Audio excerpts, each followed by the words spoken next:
Now we're up to the last thing that we need to learn today, which is how to generate the formula for a quadratic function if you know the vertex and perhaps one other clue. Now, a bit of revision here. We've already seen that you can work out the formula if you know its x-intercepts, let's call them alpha and beta. Remember, we learnt that we could plug them into this generic formula, y equals a, where a is a constant, x minus one intercept, x minus the other intercepts. So if you know the intercepts, just toss them in there and then use a clue to figure out what a is. Well, we can do the same thing if we know the vertex, let's call that hk, then we can toss those numbers, h and k, straight into this formula that we've just learned, and we can similarly use any clue, such as a known point, to figure out what a might be.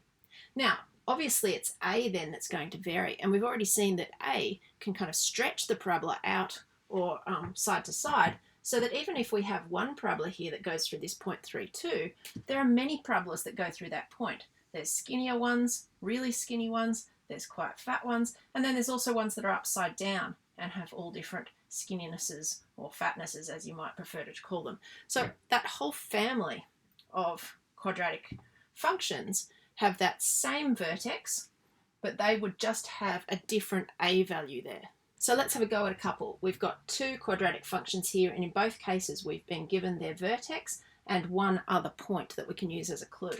So what we're putting it into is this formula here. Now remember, hk is the vertex. So let's do the black one first. H is 3. So we don't know what a is, write that down again. But we know that in this case we've got h being 3 and k is -1. Now you can add -1 like that, or you can just write -1, which I think is a lot tidier like that. So that's step one, we've put hk in. But now we need to use our clue, which is a known point on the curve. We can see that when x equals 0, y equals 1, and when you have those values, that will make this statement true. So sub in x being 0, so that'll give us just -3 here, and y equals 1. And now we can solve this for a. Remember that -3 squared is 9, so here we have 9a minus 1 equals 1. Adding 1 to both sides, we've got 9a is equal to 2. So a, we need to divide both sides by 9, and a will be 2/9.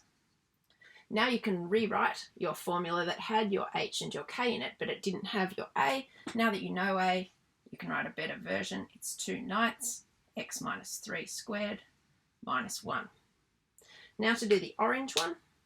So let's start again. We'll leave that part on the board so we can sub straight into it.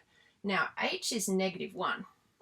So if we subtract -1, that's the same as adding 1. So there's a potential spot there to make a mistake, so just take care.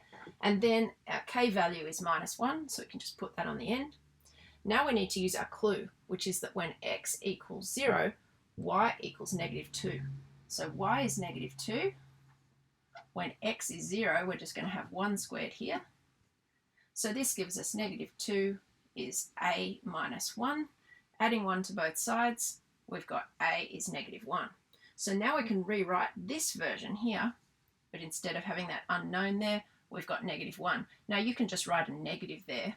-1 isn't wrong, it just looks a little bit clunky. And we know that really notionally there is a 1 in there.